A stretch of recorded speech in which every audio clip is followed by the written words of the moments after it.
Assalamualaikum warahmatullahi wabarakatuh. Perkenalkan, nama saya Amalia Rizky, NIM 14 dari kelas 3A, Prodi D3, akan menjelaskan tugas dari mata kuliah perancangan perawatan medis, yaitu menjelaskan proposal tugas akhir saya dengan judul Rancang Bangun Cardiac Monitor Portable Parameter Carotid Pulse. Latar belakang masalah dikutip dari jurnal Suprayitno tahun 2012.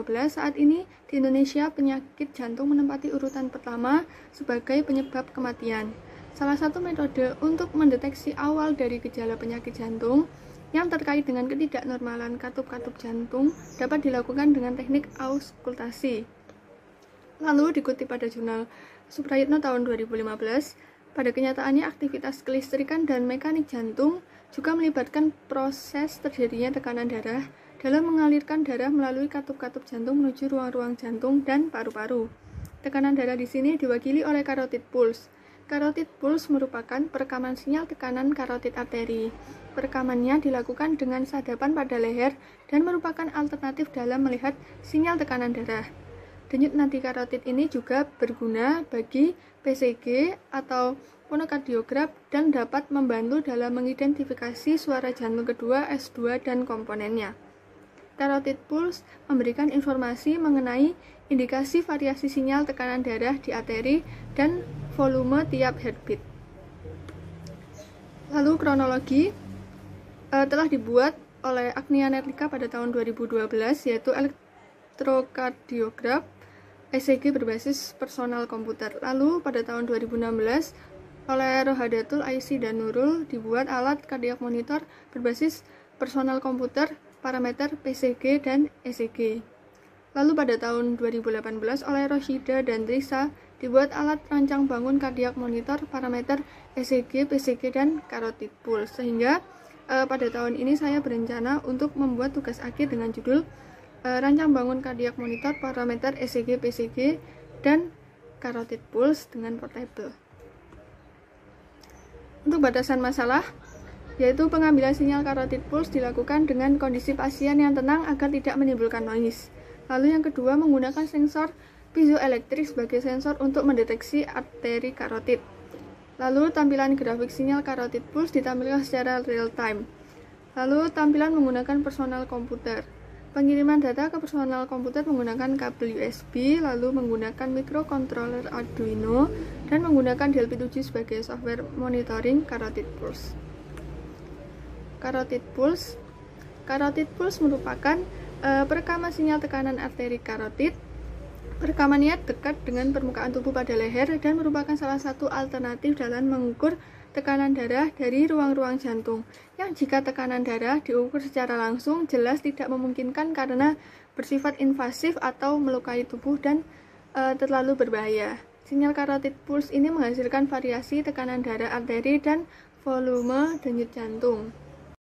Blok diagram yaitu ada 4, diagram blok sistem, diagram alir personal komputer, diagram alir microcontroller, dan yang terakhir diagram mekanis. Berikut adalah diagram blok sistem dari alat. Sinyal karotid akan direkam oleh sensor piezoelektrik yang terpasang pada arteri karotid di permukaan leher. Hasil sadapan dari piezoelektrik akan masuk ke rangkaian isolasi. Rangkaian preamplifier digunakan untuk menguatkan inputan sinyal pertama hasil output dari sensor piezoelektrik untuk diinputkan pada rangkaian isolasi, sehingga subjek atau pasien yang dilakukan perekaman sinyal karotid tidak berhubungan langsung secara elektris dan juga untuk menghindari adanya arus balik rangkaian ke tubuh pasien. Karena output dari rangkaian isolasi melemahkan sinyal, maka rangkaian selanjutnya adalah non-inverting amplifier atau penguat tidak membalik yang berfungsi untuk menguatkan sinyal tanpa membaliknya. Rangkaian selanjutnya adalah low pass filter dan high pass filter. Sesuai referensi, carotid pulse mempunyai bandwidth sinyal 0 sampai 100 Hz. Setelah filter sudah mengolah sinyal sesuai bandwidth, output dari rangkaian ini akan masuk pada rangkaian non-inverting amplifier sebagai penguatan terakhir. Kemudian akan masuk pada rangkaian summing amplifier yang berfungsi menggeser tegangan negatif menjadi positif. Karena ADC pada blok microcontroller hanya bisa memproses tegangan yang bernilai positif. Dari rangkaian summing amplifier, outputan akan diolah pada program microcontroller yang akan masuk ke pin analog Arduino yang mengolah data analog menjadi data digital. Data digital dari Arduino akan diterima oleh personal komputer, kemudian kabel USB yang selanjutnya data tersebut akan diproses menggunakan software Delphi 7. Pemrosesan pada Delphi 7 digunakan untuk menampilkan carotid pulse secara real time. Selanjutnya diagram arir microcontroller yaitu Arduino.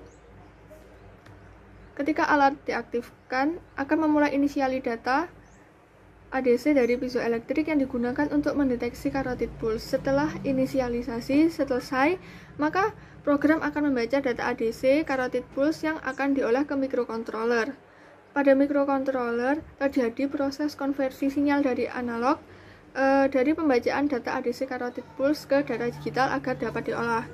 Setelah terbaca, program akan memberikan kode pengiriman carotid pulse ke PC melalui kabel USB untuk diterima pada PC. Selanjutnya ada diagram alir personal komputer yaitu Delphi 7.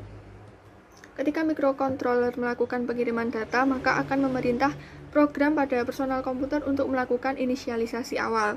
Setelah inisialisasi awal dilakukan, maka proses selanjutnya adalah terima data ADC carotid pulse dengan melakukan suatu pengkodean data agar bisa dibedakan untuk proses pengolahannya. Jika tidak, maka program akan kembali lagi ke proses terima data ADC carotid pulse. Jika iya, maka data tersebut akan diolah pada program Delphi 7 untuk ditampilkan secara real time dan simultan atau bersamaan.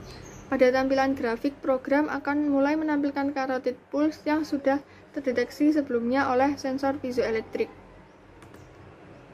Berikut adalah diagram mekanis alat yaitu tampak depan, tampak samping, dan tampak belakang. Sekian presentasi yang dapat saya sampaikan. Mohon maaf apabila ada salah kata. Wassalamualaikum warahmatullahi wabarakatuh.